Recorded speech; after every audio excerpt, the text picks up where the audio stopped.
I shall first speak some lines of Greek iambic verse by Sophocles, then I shall say something about the main features of its sound patterns, and finally I'll speak some other passages from classical Greek authors. Here are the lines from the Ajax of Sophocles. Kai garta dena, kai ta kartorotata, timai supeke, tauta menipos tibes kemones ek karausin au karpoi tere, existatai denuctas aianes kuklas, te lauko poloi pengas hemorai plegen, de non ta ema pneumaton ekoimase stenanta ponton, en ta pancrates hupnas lue pedesas, auda e labon eke, emes de pos augnos samesta sopranen. There are 5 main elements in the total sound effect of these lines,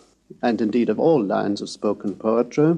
2 of these elements, speed of delivery and loudness of voice, I shall not talk about here, except to remind you that to speak any lines of poetry too fast or too slow, too loud or too soft, may spoil their effect. The other 3 elements I shall call voice melody, phonetic quality, and rhythm. Of these, the most peculiar to our ears is the voice melody.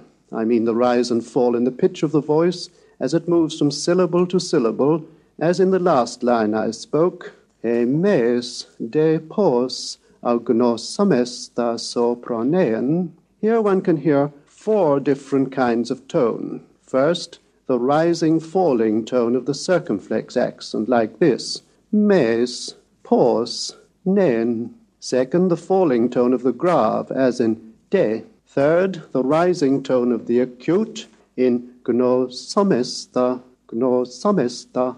And fourth, the low-level tone of the other syllables, as in gnosa, gnosomesta. The gno and the esta are the low tones. The evidence of the ancient Greek grammarians and rhetoricians and commentators gives us a rather confused account of these pitch variations. But I share the view of those scholars who believe we can get a fairly good idea of what they were like and can reproduce them with some degree of probability, and without any great difficulty. Let us consider these pitch variations further. We are told by an ancient writer that the range of the voice, as it rose and fell between the low tone and the high tone, was approximately a musical fifth. That is, to take the tonic sol fa from do to so, do, re, mi, fa, sol, do, lo, tra, la. That is about C to G or D to A or something like that. We must remember that the absolute pitch of the voice was not, of course, fixed, only the relative pitch. We also know from the terms used to describe the accents themselves, and I mean, of course, the accents as heard in speaking, not the written accents, which were only introduced as an aid to correct reading about BC 200. These accents, these sounded accents, were not steady musical tones, but were glides in which the voice moved up or down through a succession of notes, as when we say yes, or yes, rising, yes, or falling, yes. There is an important distinction to be made here between singing and speaking, as the ancient Greek musicologists recognized, as in singing, the voice normally jumps from steady note to steady note. For example, in the song Three Blind Mice, 3 blind mice, while in ordinary speaking, the pitch of the voice keeps continually moving up or down, as when we say 3 blind mice or 3 blind mice. The voice is going continuously from note to note, not jumping as in 3 blind mice. Now, the classical Greek authors also recognized a way of using the voice which lies between song and speech. It was a kind of intoning, apparently, almost like plain song, perhaps, as when one might say, I will arise and go now and go to Inish free.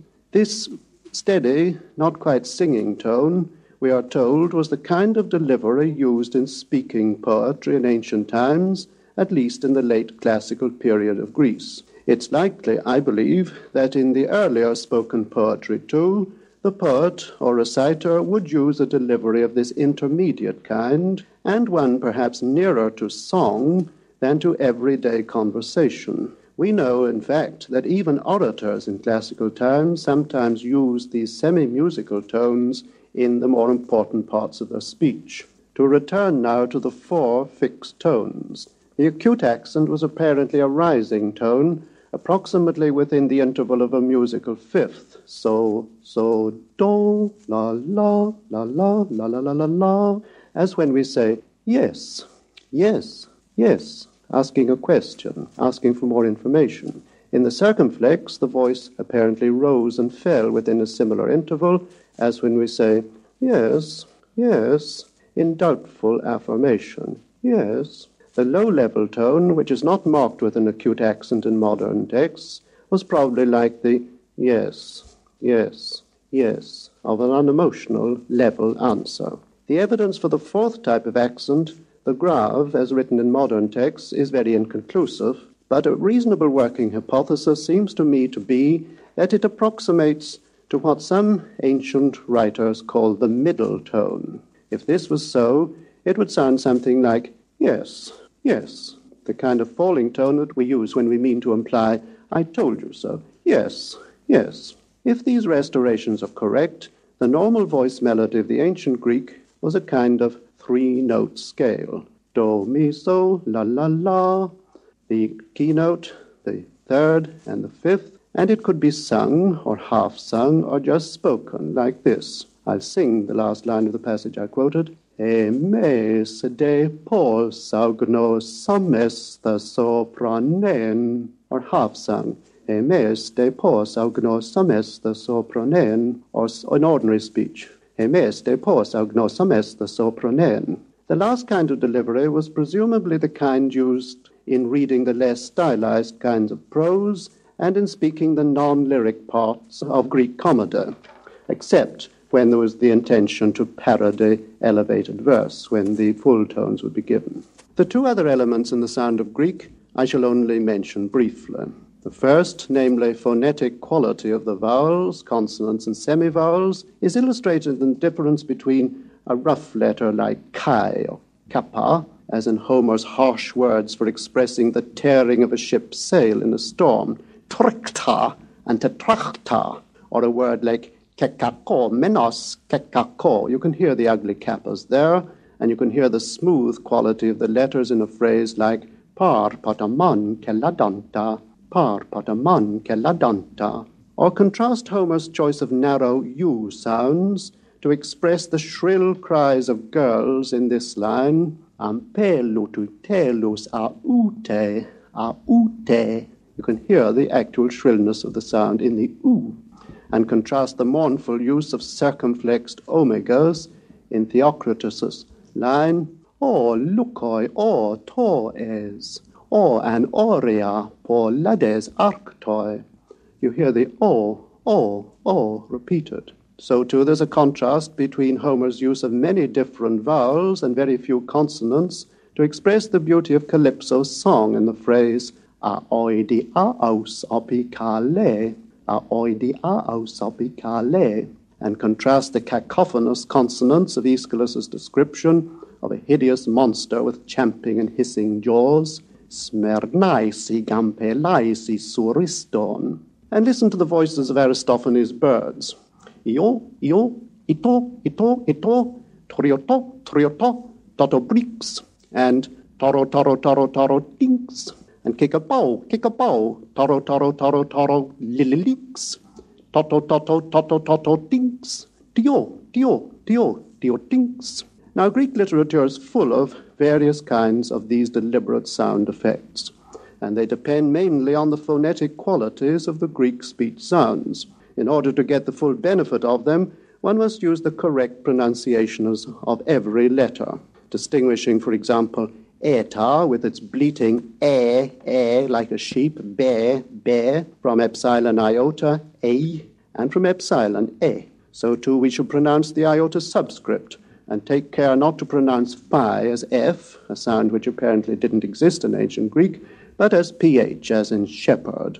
And correspondingly, we must try to pronounce pi as in the French peep, or English spot, not with the strong aspiration. Similarly, kappa should be distinguished from kai, pronounced unaspiratedly, as in the Italian way of saying Coca-Cola, and tau should not be confused with theta. I must apologize for any deficiencies in my own pronunciation in this. We must just do our best in trying to adapt the English tone of voice to the Greek.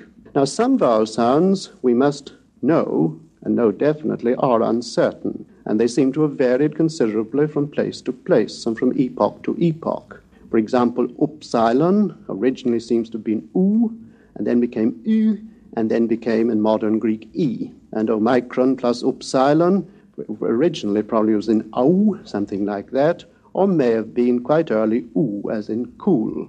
But such variations exist in standard modern English too. You hear acoustics and acoustics, both are permissible. You hear patronage and patronage, privacy and privacy, both are admitted and both are permissible. The fact is that living language never conforms to rigid rules of consistency or uniformity. Now, the third of the three main elements in the sound of Greek is rhythm, as we call it meter in its measurable form. This is widely studied and needs no special notice here, except, perhaps, for a warning against the tendency of English speakers to turn the carefully balanced quantity patterns of ancient Greek into stress patterns. Thus, one often hears dactyls pronounced like this: Andra moyenne pimosa polutropon hosmala polla, in jigging time, 1, 2, 3, 1, 2, 3, 1, 2, 3, instead of the quadruple time, 1, 2, 3, 4, like this: Andra moyenne pimosa polutropon hosmala polla. And similarly, one often hears iambic trimeters spoken as if there were no difference between spondes and iambics. Thus, te laukopoloi pengas hemora plegen, instead of te laukopoloi pengas hemorai plegen, where the early spondes deliberately give solemnity to the passage.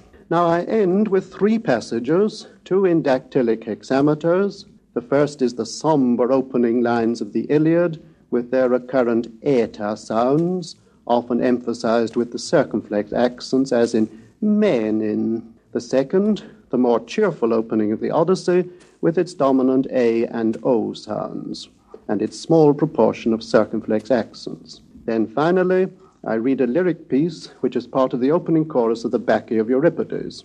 This is a swifter, more excited piece of verse, and it's mainly in choriambic and ionic a minore rhythms like this: ta ta ta ta ta ta ta ta, and then ta ta ta ta ta ta ta ta. You'll hear the beat as it goes. Now here are the passages. First, the Iliad. Menina edete apelei adio akleias aula menen he moria kaiois algeteke pallas Timus psukas aidi proiapsen hero on autus de heloria teuki konessin oio noi siti passe di ostete leiata baule. Now the brighter Odyssey. Andra moyenne pimosa polutropon hosmala polla planctea petroies hieron taliethrone perse. Pollon dantropon iden astea kai noon egno, pollatogen pontoi paten algea han catatumon, arnumenos hente psuken kai nostan hetaron. And finally, from the Bacchae. O makar hostis au daimon teletaste on edos, biotan hagistowe kai tiasawatai psukan, enoresi backawon, hosiois katar moisin, tati matros megalas orgia kobelas temitawon, anatorsan tetinason kisoite stepanotes dionusan terapewe. Iti bakai bromian paidatayan tayu dionusan katagausai, progion exoreon heladas esorukarusa guias ton bromian.